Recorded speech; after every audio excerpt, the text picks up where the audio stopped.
Bismillahirrahmanirrahim. Alhamdulillahi rabbil alamin. Wa sallallahu wa sallam ala sayyidina Muhammadin asyrafil mursalin wa ala alihi wa sahabatihi at-tayyibin at-tahirin. Allahumma la sahla illa ma ja'altahu sahla wa anta taj'alul hazna idza syi'ta sahla. Allahumma 'allimna ma yanfa'una wanfa'na bima 'allamtana wazidna ilma ya rabbal alamin. Allahumma rizqna al-ikhlasa fin niyyati wal qawli wal amal lillahi ta'ala. Bismillah. Qala al-muallifu rahimahullah, mad dalilu ala anna al-imana syartun liqabulil a'mali salihah. Jelaskan dalil bahwa iman adalah syarat diterimanya amal soleh. Jadi ada 3 syarat yang harus dipenuhi agar setiap kebaikan, amal soleh yang dilakukan oleh seseorang itu diterima oleh Allah. Yang pertama adalah ini, iman yang benar atau akidah yang benar. Yang kedua adalah muwafaqatus syariah. Artinya apa? Amal perbuatan baik yang dikerjakan oleh seseorang sejalan dengan syariat, sesuai dengan apa yang diajarkan oleh Rasulullah. Kemudian yang ketiga adalah ikhlasun niyati lillahi ta'ala. Bahwa ketika dia mengerjakan kebaikan tersebut, amal saleh tersebut, itu didasari dengan niat yang ikhlas karena mengharapkan ridho Allah Ta'ala.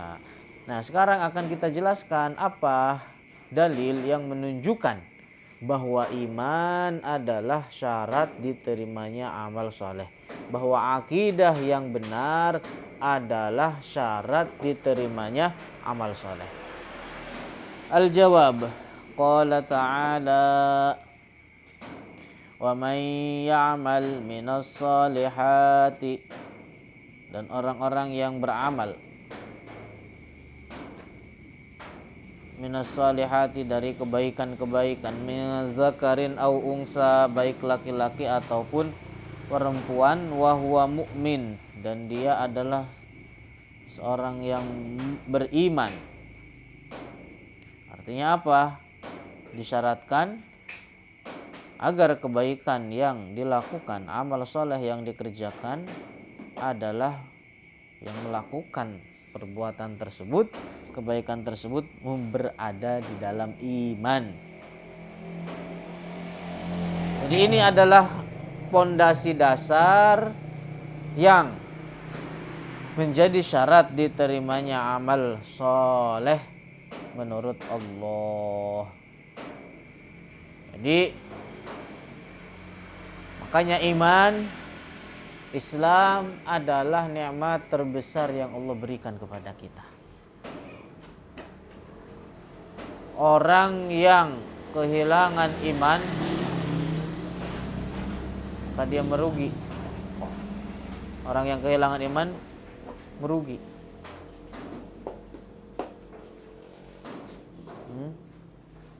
Ketika seorang muslim kehilangan keislamannya, batal keislamannya, kehilangan keimanannya, dia telah kehilangan apa yang menjadi modal utama. Faulaika yadkhulunal jannata wa la yuzlamuna naqira. Al-hadis, afdalul a'mali imanun billahi wa rasulihi.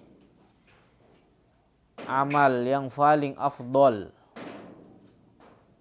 secara mutlak, amal yang paling afdal secara mutlak apa? Imanun, adalah beriman terhadap Allah dan Rasulnya. Jadi iman terhadap Allah dan Rasulnya adalah kewajiban yang paling tinggi, yang paling utama, yang paling mulia menurut Allah. Yang mana juga tadi merupakan pondasi dasar syarat utama diterimanya kebaikan seseorang.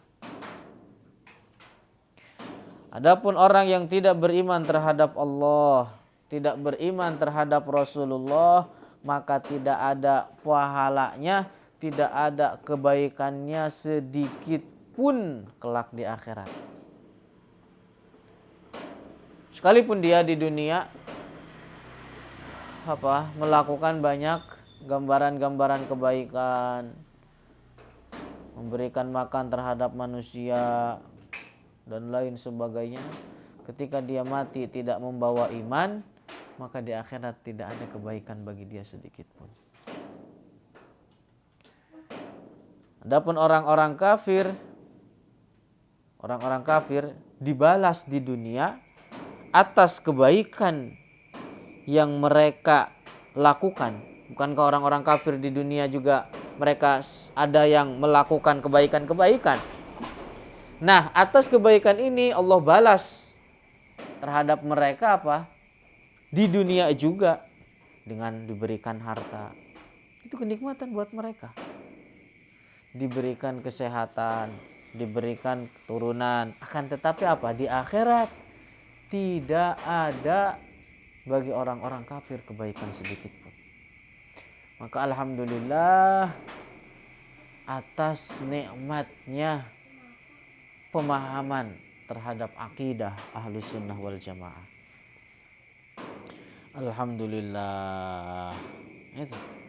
Itu yang pertama. Jadi syarat diterima amal soleh yang pertama adalah tadi akidah yang benar.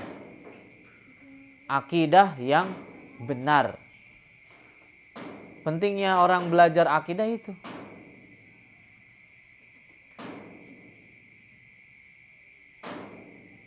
Yang kedua adalah tadi muwafaqatus syariah. Jadi amal yang dikerjakan sejalan atau sesuai dengan syariat. Bagaimana pertanyaannya? Dia bisa mengetahui amal yang dilakukan sejalan dengan syariat atau tidak. Salat yang dilakukan sesuai dengan apa yang diajarkan Rasulullah atau tidak. Puasa yang dikerjakan apakah sesuai dengan tuntunan syariat atau tidak. Jawabannya adalah dengan mempelajari ilmu agama. Jawabannya dengan mempelajari ilmu agama. Dengan demikian dia tahu syaratnya, dengan demikian dia tahu rukunnya, dengan demikian dia tahu hal-hal yang membatalkannya. Paham? Kemudian yang terakhir adalah ikhlasun niyati lillahi ta'ala. Jadi ketika beramal, ketika melakukan kebaikan, dia kerjakan itu di atas dasar niat yang ikhlas, hanya mengharapkan ridho, ganjaran, pahala dari Allah Subhanahu wa ta'ala. Bukan tujuannya agar dipuji manusia, bukan tujuannya agar manusia memandang dia dengan pandangan hormat, pandangan ta'zim, pengagungan. Karena kebalikan dari ikhlas adalah riya. Adalah perbuatan riya yang merupakan maksiat hati. Merupakan maksiat hati, juga termasuk ke dalam perbuatan maksiat dosa besar. Semoga Allah matikan kita dalam keadaan membawa iman yang sempurna. Amin ya rabbal alamin. Barakallahu fikum. Paham? Allahu a'lamu bissawab.